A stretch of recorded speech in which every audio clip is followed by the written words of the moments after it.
Hello everyone, back tuning into today's second video. Going to have a look at the weather for the next week to 10 days for today's second video. So this will take us to around the 25th of May. We're heading into the final sort of week or so of the month with a week to 10 day video updates now. And we'll be able to extend out beyond that actually with the extended GFS and also ECM ensembles running to around a couple of weeks. Have a look at CFS B2 as usual for the next month at the end of the video. The 5-day forecast has been released, so that's the first video up today. Going to be a lot of dry weather around to start off within the next 5 days, but turning more showery as we get through to the weekend. So make most of the dry and fine conditions that we've got today, and for most of us tomorrow, from around Friday onwards, it does start to get a little bit more showery. Right, so get on with your second video update right now. I'm going to start off with the Arctic and North Atlantic Oscillation observed and forecast charts. So the black line here shows where we've been with the Arctic Oscillation. The red lines at the end where the GFS ensembles are forecasting the Arctic Oscillation to go in the next couple of weeks. Dates are along the bottom, of course, so that's where we are right now. So we're in a negative phase of the Arctic Oscillation at the moment.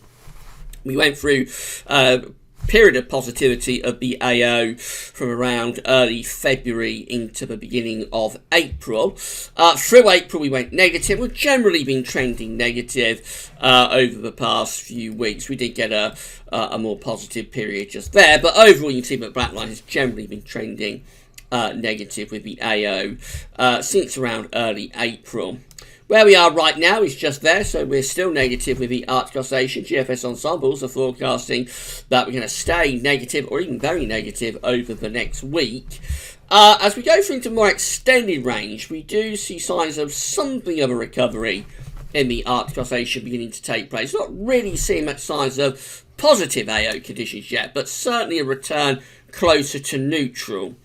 Albeit most of those ensemble members are still on the still sort of on the negative side of neutral, if you see what I mean. But it's a bit of a recovery in the AO possible sort of in days 10 to 14 perhaps.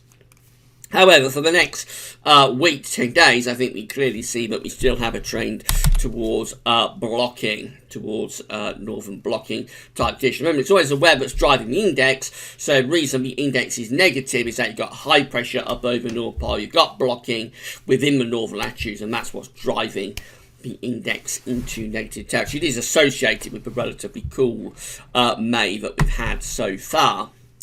North Atlantic Oscillation observed and forecast is looking like this. So again, that's gone into a prolonged negative phase as well. The black line shows where we've been with the NEO. The red lines at the end where the GFS ensembles are forecasting the NEO to go. So we went through a really long positive phase of the NEO. It started around the first day of December. It went right the way through the winter and into the spring as well. Becoming exceptionally positive with the NEO during March.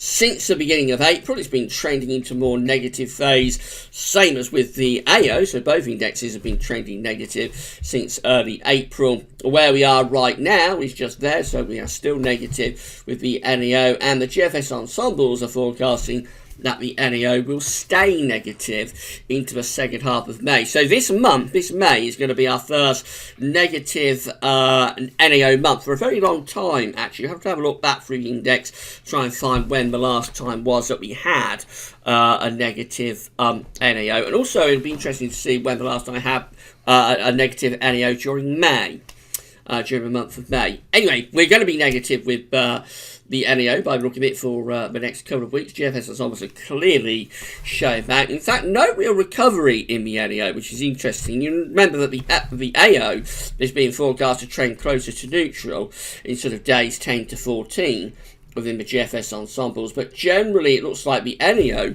is just trending in negative territory. So certainly for the next week, 10 days, we've got both of the indexes negative. It tells us we're going to have appreciable levels of blocking up in the northern latitudes, and I wouldn't expect a heat wave with this side of the road. It's quite warm today. We're under a ridge of high pressure today, but I wouldn't expect overly warm conditions with both of these indexes in negative territory.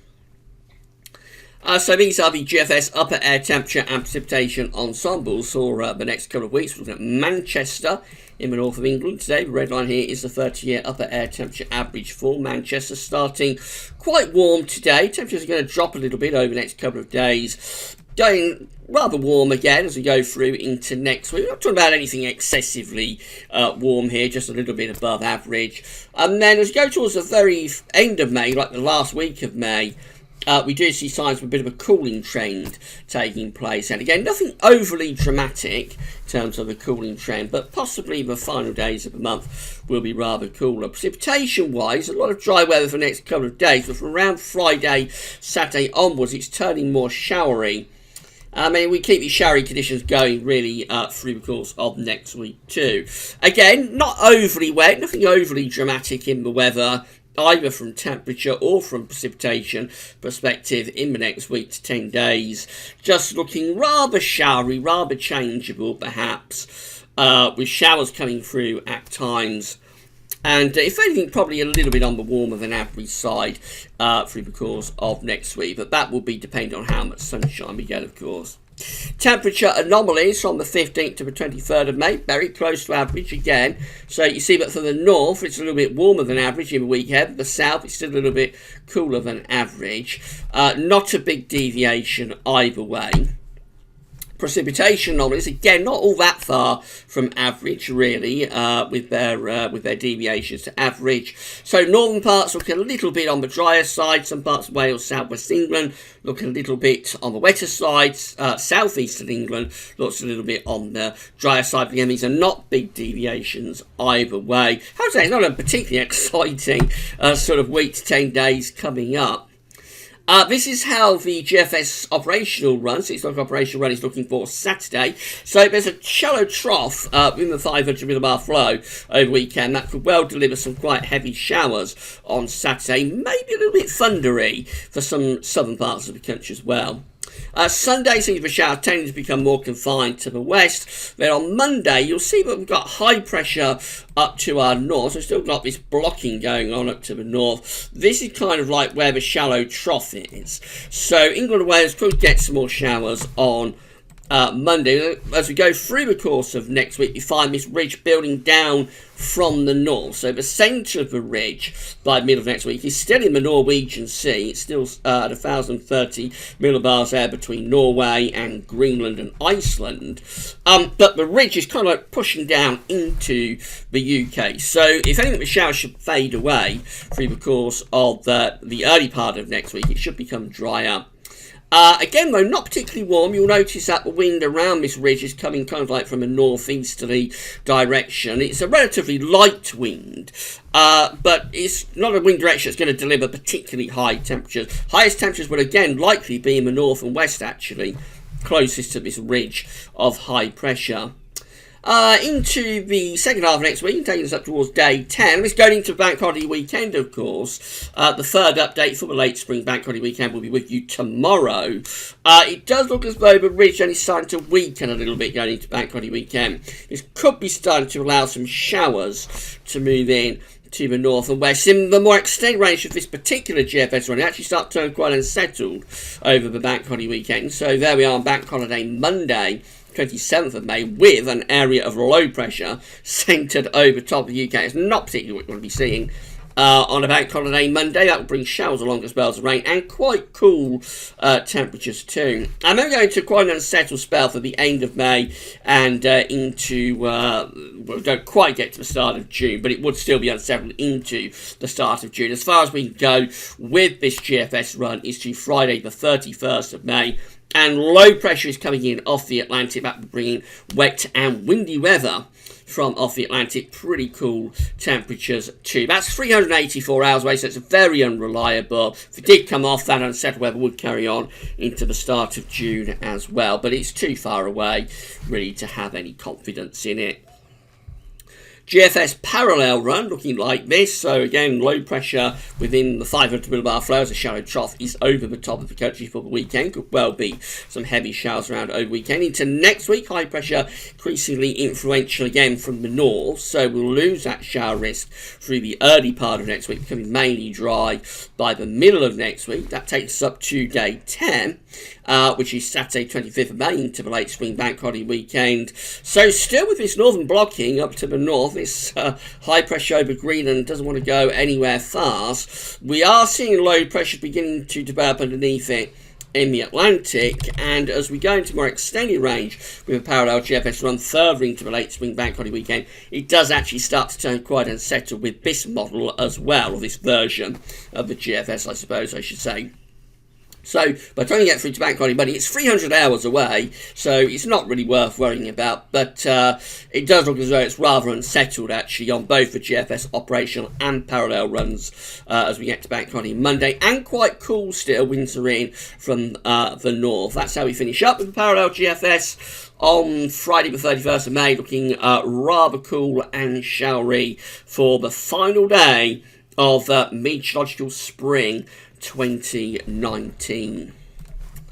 And then the ECMWF is looking like this. Now, last night, the ECMWF was really going to town with northern blocking. Had very, very extreme northern blocking. It does appear that that was a bit of an outlier run, but it did raise a few eyebrows when it appeared last night. This is the latest. This is a midnight run of the GFS. So, again, looks a bit showery over the weekend. Some quite heavy showers around on Saturday particularly, but possibly on Sunday too. Those showers could last into the early part of next week, but the ECM is actually trying to raise heights from the south. Haven't seen much influence from the Azores high for quite a long while, but that is it. That is the Azores high that the ECM is starting to bring into play through the course of next week. So instead of having this ridge across Greenland that we see within the GFS output pushing a ridge southwards, so instead of having the area of high pressure, I suppose I should say, over Greenland, pushing the ridge southwards, what the ECM is trying to do is lower heights to the north, not yet particularly back to low pressure, but he's lowering heights to the north, and that's allowing for the first time in quite a long while the Azores high to begin to build to our south. The Azores high is what often delivers us our warm hot weather in the summer. Most of our hottest summers, you'll always find the Azores high is a major player within the weather pattern, because as it throws up its ridge, it'll bring up warm air or hot air from the south with it.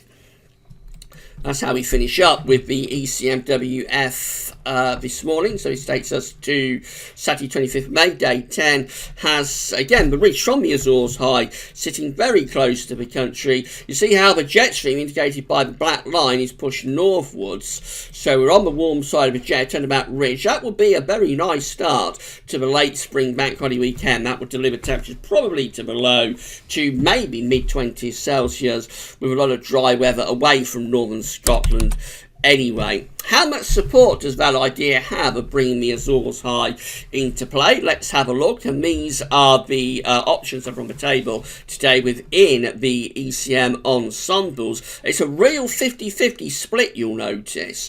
So we've got 25 members of the ECM ensembles, which includes the operational run. The operational run is the run we're just looking at, and the parallel that have this high pressure over and to the southwest of the country. So that is the Azores high. Does have a bit of blocking still up to the north around Greenland, but heights are lowering. Low pressure is out in the middle of the Atlantic, and we're pushing the jet stream northwards, of course. So 25 members doing what the operational ECM is doing, which is bringing the Azores high back for the late spring bank holiday weekend. But then there's these 26 just here, so it's almost a 50-50 split, not quite 50-50 split, but it's almost a 50-50 split. These 26 have the Greenland high much stronger, and they're sending the ridge down into the North Atlantic. Low pressure's over here, and so consequently, that's a much cooler option. That will be bringing in the winds from a north or northeast direction. Both options are quite dry. There's no real sign of particularly unsettled weather there at day 10 with either option. But big difference between the high pressure that's dominated. Is it a Greenland high, or is it a return, for the first time in a very long while, of the Azores high? Now, as we go through to 2 weeks away, these are the options that we've got within the ECM ensembles. It's taking us to the 30th of May, 360 hours away. We have 20 members of the ECM ensembles with high pressure out to our west, and quite a deep trough of low pressure sitting in the North Sea. So they're unsettled and cool. They're bringing wind in from a north-northwesterly direction. There's 12 that have low pressure just to the northwest of Scotland with high pressure to our south. They're much flatter, but a little bit unsettled, especially for northern parts of the country. There's 11 that have the high pressure again out to the west and the northwest of us. They're bringing in the winds from a north or northeasterly direction. And then finally there's 8 that have the Azores high sitting just to the west of us. And they're sending the jet stream northwards. That's probably the warmest option that's on the table from the ECM ensembles, those 8. But it's a minority option, only 15%.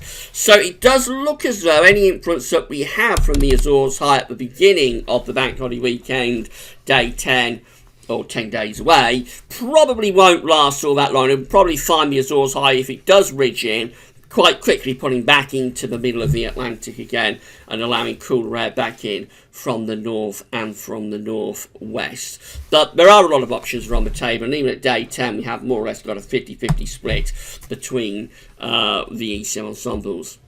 Finally, CFX V2, so these are 500 millibar heights, and they're broken down into weekly pairs. The first weekly pair will take us from the 15th to the 21st of May. The coming week will have above average heights to our east or northeast, and will be bringing in winds from an easterly direction. Below average heights to our south, could be threatening showers into southern parts of the country.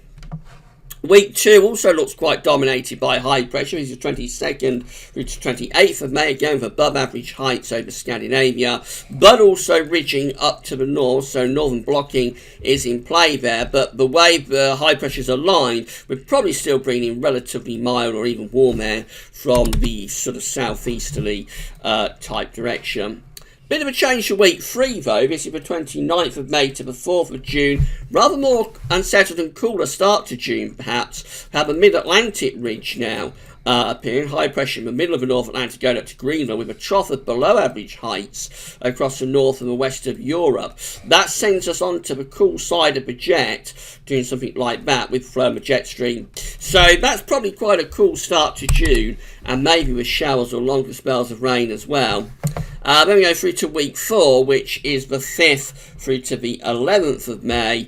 This one with above average heights sitting to our north, below average heights to our west and south, probably feeding in something of an east wind, and maybe a rather warmer east to southeasterly wind there.